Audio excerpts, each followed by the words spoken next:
esta es una presentación ya viejita, es como del 2007, 2008.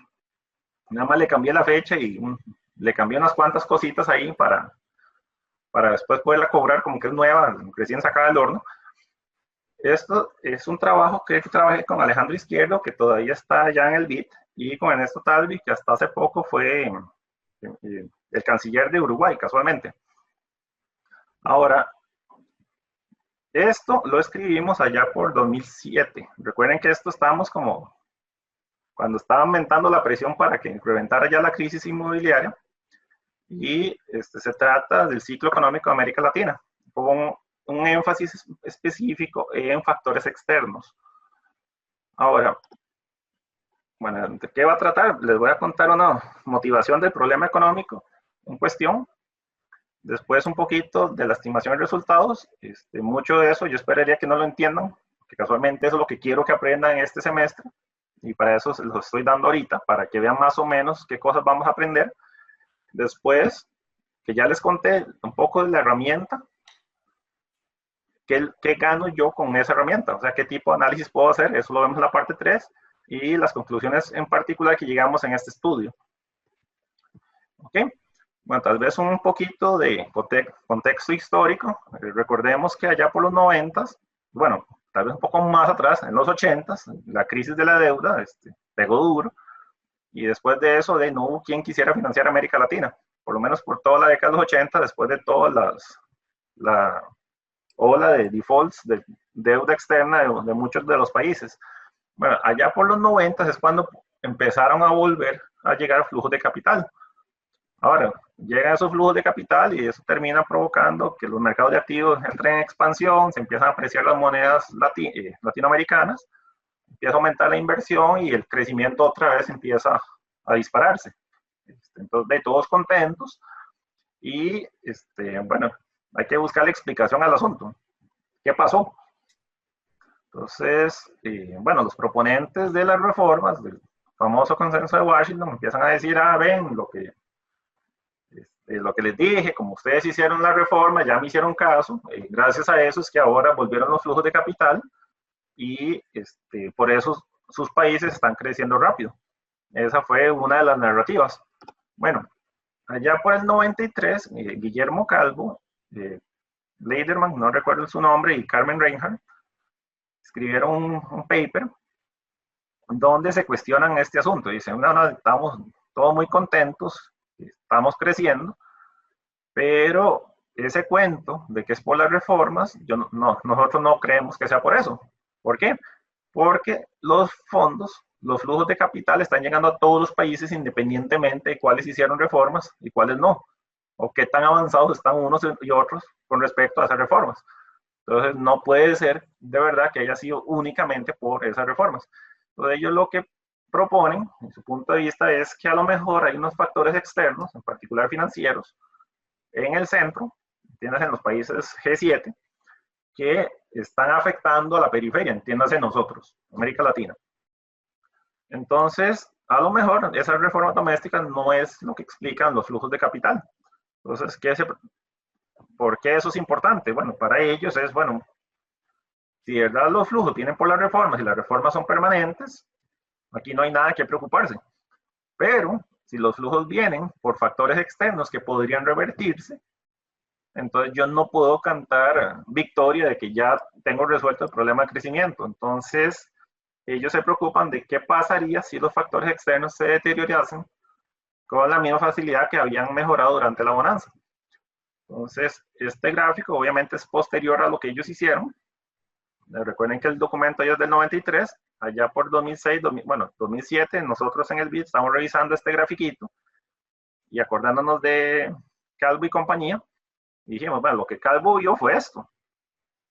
El crecimiento estaba aumentando y que los flujos se estaban disparando. Estamos en el 93. Bueno, estos señores, a lo mejor eran clarividentes o brujos o no sé qué, porque ellos dijeron, bueno, ¿qué pasaría si cambian los factores externos? Bueno, recuerden que en el 94, 95 se viene la crisis del tequila, cambian los factores externos, ¿y qué pasa con los flujos financieros? Empiezan a bajar. ¿Qué pasa con el crecimiento de América Latina? Sufren consecuencias. deja de crecer tan rápido y baja un poquito. Bueno, esto parece cualquier cosa comparado con lo que vino después con la crisis rusa y asiática. Ya por el 98 se viene la crisis asiática y vean que nos vamos todos en picada con la parte de flujo de capital y el crecimiento de América Latina sufre enormemente. Ya después por, bueno, a ver si tengo aquí una herramienta. Ah, ok, sí. Qué bueno, sí puedo rayar acá. Entonces vean acá, después de la crisis rusa, se nos viene para abajo el crecimiento, la entrada de capitales y el crecimiento sufre. Entonces antes en promedio andaba en 4.3, inclusive habiendo tenido este pequeño desliz con el tequila. De acá básicamente desapareció el crecimiento, 0.7. Y ahora, después del 2002, 2003, vuelven a llegar flujos a América Latina y el crecimiento vuelve a aumentar, 5.4. Entonces ahora el discurso, ahora sí, ya las reformas se completaron, estamos creciendo bien, palmaditas en el hombro, qué bien manejamos la economía. Y bueno, ahí fue cuando ya Ernesto, Alejandro y yo nos sentamos y empezamos a discutir este asunto. Bueno, ¿qué pasaría si esto fuera lo mismo que vio Guillermo y compañía allá en el 93? De que sí, que el crecimiento está aumentando, pero es porque flujos están llegando independientemente de lo que está pasando dentro de la región. Entonces nosotros nos propusimos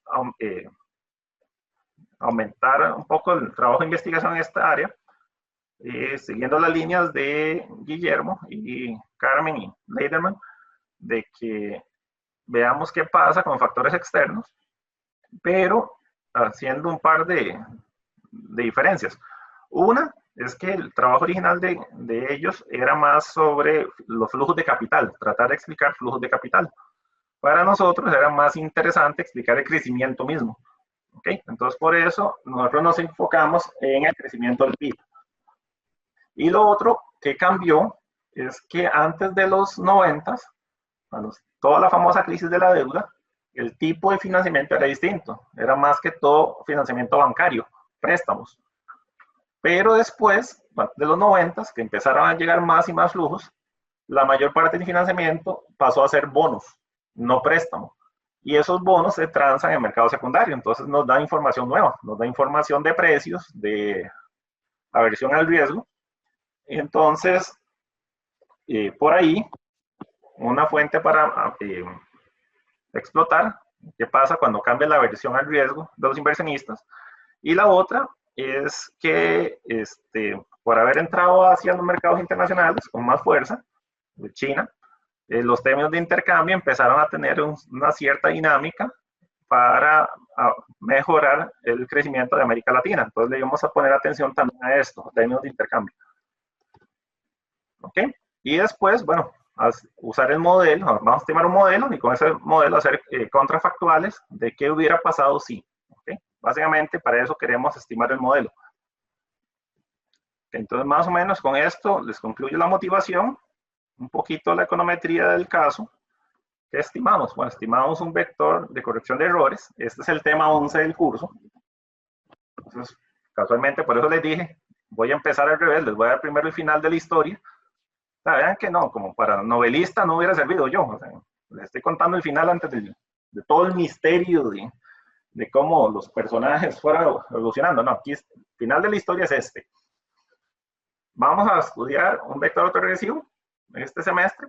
¿Y para qué sirven? Para esto. En mi vector, que lo voy a representar como un vector Y, tengo 5 variables. Tengo el PIB de América Latina, la producción industrial del G7, los términos de intercambio de América Latina, el rendimiento de los bonos del tesoro y el ENVI, que es básicamente una medida de aversión al riesgo. O sea, cuánto están cobrando los mercados como prima de riesgo para comprar bonos de América Latina. Bueno, esos 5, les calculo su primera diferencia, los meto acá. Acá calculo una relación de largo plazo, esto lo van a entender más adelante, y veo los rezagos de todas esas cosas. Eso es un vector de corrección de errores. Le ponemos un poco de pimienta al asunto, poniéndole restricciones. Vean que mi primer variable es el PIB de América Latina. Bueno, un vector de corrección de errores o un VAR, la gracia de esto es que todo el mundo le pega a todo el mundo. Bueno, acá nosotros vamos a poner un bloque de ceros diciendo que lo que le pase al PIB de América Latina no tiene efecto sobre las economías grandes. De verdad que eso es un bloque exógeno que se explica entre ellos. Los factores externos sí tienen dinámica propia, pero ellos ni cosquillas les hace si se viene una recesión en América Latina. Y eso nos complicó mucho la existencia para estimar el modelo. Algunos resultados clave, bueno, sí, encontramos que sí había cointegración entre las variables. Encontramos que en el largo plazo los temas de intercambio y la producción de G7 tienen un efecto positivo sobre el PIB de América Latina, lo cual esperábamos. Y también que el costo del financiamiento tenía un efecto negativo, ya fuera porque aumentan las tasas de interés o porque aumenta la prima por riesgo. O sea, las dos terminan aumentando el costo de financiamiento. Lo otro era con respecto al vector de cointegración. Vimos que el coeficiente de ajuste era negativo, lo cual era que nos dice que el modelo es estable, que es importante, si no el modelo no hubiera servido para nada. Pues van a entender este semestre por qué eso es así. Y el R cuadrado, nos sorprendió que con un modelo tan sencillito, con 5 variables, pudiéramos explicar más de la mitad de la varianza del PIB de América Latina. Entonces, por ahí nosotros contentos con la parte básica del modelo. Bueno, con esto obtuvimos impulso-respuesta. Esto es algo que vamos a aprender cuando lleguemos a vectores autorregresivos, al tema 10. Pues aquí la gracia es que pasa si tengo un shock a alguna variable con el crecimiento de América Latina. Pues arriba ven la respuesta del PIB en niveles y su primera diferencia, que es la tasa de crecimiento, la ven abajo. Entonces aquí vemos que se aumenta la producción del G7. ¿Cómo responde el PIB de América Latina? Bueno, responde subiendo. ¿Qué pasa si mejoran los términos de intercambio? Bueno, también mejora el crecimiento. ¿Qué pasa si aumenta la prima por riesgo? Nos están cobrando más caro el financiamiento. Bueno, cae el crecimiento. ¿Y qué pasa si sube la tasa de interés de Estados Unidos? Bueno, en general, cae el crecimiento. Esto es más o menos la idea de la impulso-respuesta. Aquí habíamos calculado unas elasticidades de largo plazo, o después de unos 5 años. ¿Qué pasa con cambios en esas variables, con el PIB después de unos 5 años? Y aquí ya ahora sí, pongamos esta cosa a trabajar. En un primer escenario dijimos, vean, ustedes están muy contentitos. Están diciendo, ay, sí, es que América Latina, ahora sí lo hicimos bien, la región está creciendo muy rápido. Bueno, lo que están viendo en rojo es el PIB de América Latina. Y el ejercicio que hicimos acá fue decir, vean, si yo me paro aquí al final del 2002, que es cuando terminó la sequía de flujos de capital, y me hubieran dado este modelo que acabamos de estimar, y me dicen, vean, pronostique la economía, yo les hubiera dicho, Dave, me estás poniendo a pronosticar el PIB de América Latina, pero para eso yo necesito pronosticar las otras 4 variables. Entonces, hay 2 alternativas para hacer este ejercicio. Uno, vamos a suponer que yo tenía una bolita de cristal que me permitía pronosticar las condiciones externas que iba a enfrentar América Latina para los siguientes 4 años. Una bola de cristal perfecta. Entonces, yo tengo los datos verdaderos de qué le pasa a América Latina, a los factores externos. Bueno, vean que eso está graficado en azul y ajusta de 1000 maravillas como modelo. Entonces, eso me está diciendo que el modelo ajusta muy bien. Pero el contrafactual aquí es, vean que no tenía esa bolita de cristal. Los factores externos fueron atípicamente buenos. Usted jamás iba a prever eso. ¿Qué hubiera pasado si usted pronostica los factores externos como normales? O sea, como lo que usualmente son los temas de intercambio, las tasas de interés, la producción del G7. Bueno, si usted hubiera pronosticado eso, hubiera pronosticado la línea verde o la línea punteada sombreada en verde. Entonces vean que ahí el crecimiento de la América Latina hubiera sido marcadamente menor que lo que efectivamente fue. Entonces acá lo que estamos viendo es, vean, si los factores externos no hubieran mejorado tanto, usted no hubiera crecido 5 o 6, usted hubiera crecido 3 o 8.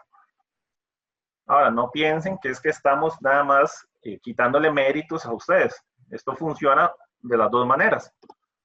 Si hacemos exactamente el mismo ejercicio, al inicio de la crisis rusa, la crisis asiática, allá por finales del 97, yo les digo, vean, use la bola de cristal, se nos va a venir una tragedia en factores externos, usted me hubiera pronosticado muy bien lo que pasó al PIB. Vea, el rojo es el PIB de América Latina y mi modelo pronostica lo que está en azul. Pero, si a mí me hubieran dicho, vean, no se va a venir ninguna crisis, la situación internacional va a ser lo usual, lo que hubiéramos pronosticado es lo que está en verde. Entonces vean que todo esto fue el efecto de la crisis. ¿Ok? Entonces, ¿qué me está diciendo el modelo? Que si no hubiéramos tenido crisis, América Latina hubiera crecido 2 puntos y casi 3 puntos porcentuales en lugar del medio punto que efectivamente creció. Entonces, lo que estamos viendo acá es que efectivamente los factores externos tienen un poder explicativo enorme sobre lo que le pasa al crecimiento de América Latina. Acá hicimos unos ejercicios que son similares al impulso-respuesta, pero ya calibrados con números un poco más realistas. Y dijimos, vean, sí, muy contentos, América Latina está creciendo rápido, pero vean que ahorita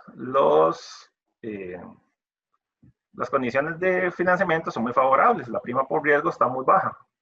¿Qué pasaría si se nos viene una crisis de confianza contra la deuda de América Latina? Algo así como pasó durante la crisis rusa, que de pronto los mercados de capital dijeron, no, mercados emergentes son riesgosos, y le subimos 200 puntos base a la deuda de América Latina. ¿Por qué? Porque es más riesgosa. Bueno, esto es lo que ha pasado según el modelo. El crecimiento el PIB de América Latina baja, lo cual se refleja en que el crecimiento se me hace negativo en esa cantidad, es casi un punto porcentual. Acá los datos son trimestrales, por eso la magnitud no parece mucho, pero todo hay que multiplicarlo por 4 para caer en cuenta aquí que estamos hablando de un efecto bastante significativo. Ahora, encima, dijimos, bueno, es que lo malo es que ojalá fuera solo eso. Cuando las cosas malas suceden, vienen al mismo tiempo varias. Entonces, durante la crisis rusa, se observó no solamente que aumentó la prima por riesgo, sino que también que por la recesión mundial que siguió, la demanda por materias primas bajó y los términos de cambio de América Latina se deterioraron. Entonces nosotros dijimos, bueno, ¿qué pasa si se nos juntan los dos males? Algo así, como dicen vulgarmente, se juntó el hambre con las ganas de comer. Aparte de la parte financiera, tenemos un shock real de términos de intercambio donde empeoran los términos en 7%. Bueno, como es de esperar, lo que hubiéramos pronosticado condicionalmente, si algo así sucede, es que el PIB de América Latina lo iría a sufrir. Ahora, esto es más o menos lo que nos dicen esos ejercicios. En azul sería la senda esperada del PIB si no hay un shock en la economía mundial, y en rojo lo que sucedería si la economía mundial recibe ese shock de términos de intercambio y de prima por riesgo. A veces encontramos algo que en la literatura he encontrado, que el crecimiento del PIB toma como unos 2 años en rescatarse. Vean acá, donde después de 2 años el PIB vuelve a su nivel de antes de la crisis, pero vean que ese resultado es muy engañoso. O sea, que 2 años después yo esté donde estaba al inicio de la crisis, no es que me recuperé, porque sin esa crisis mi PIB debió haber andado ya por aquí. ¿Ok? Entonces vean que la ilusión de que uno se recupera de estos shocks es eso, es una ilusión. En realidad la senda del PIB era lo que estaba en azul y la economía, si acaso, 2 años después se está devolviendo a donde estaba aquí. Es como que hubiéramos perdido 2 años de crecimiento. ¿Ok? Entonces, ¿qué concluimos nosotros a partir de esto? Bueno, que los factores externos de verdad pueden explicar crecimiento, que es lo que estábamos buscando. Y lo otro es una implicación de política o de análisis de política. Cuando yo estoy juzgando las reformas de que hacen los países, yo no puedo nada más ver el PIB del país y decir, el crecimiento es alto, es porque el gobierno es muy bueno. O el crecimiento es bajo, no, es que el gobierno es muy malo.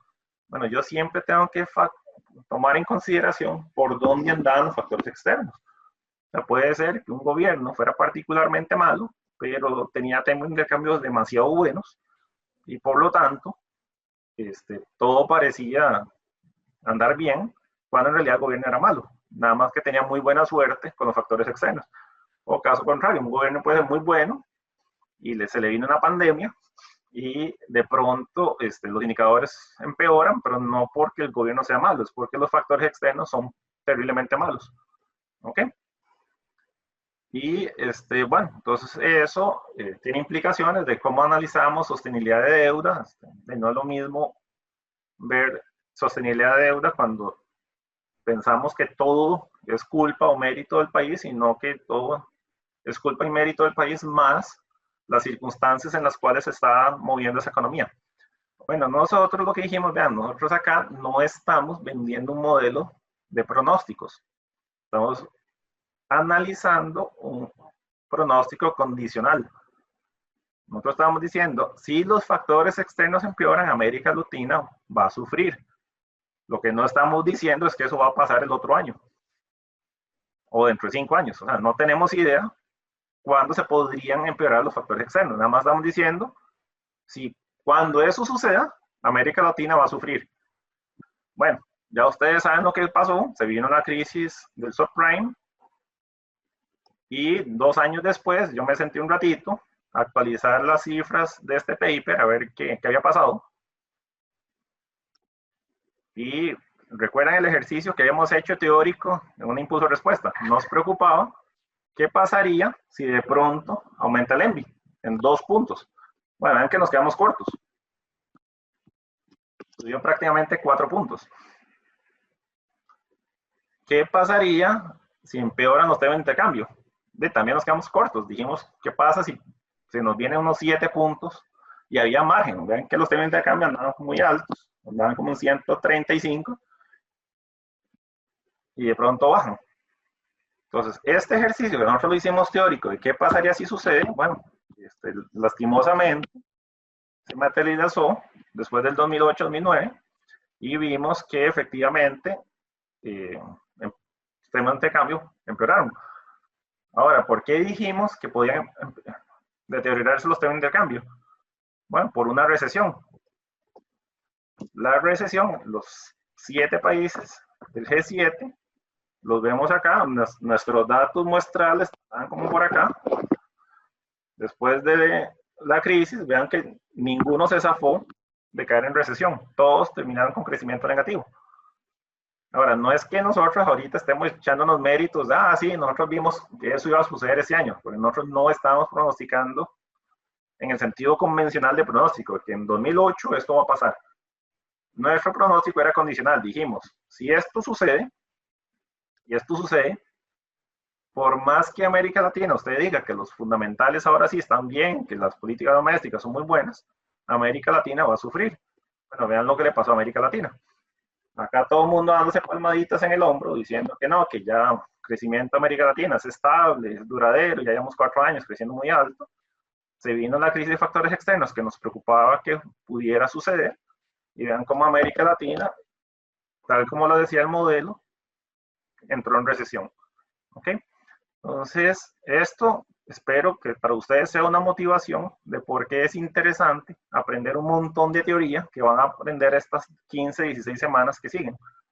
Cuando empiecen a ver estas cosas muy matemáticas, muy teóricas, que ustedes sientan que, pero eso para qué sirve, lo que yo quiero es que vean, que recuerden esta aplicación, que es una de muchísimas que ustedes podrían hacer más adelante con este tipo de herramientas. ¿Ok? Entonces esa era la motivación de darles este paper hoy.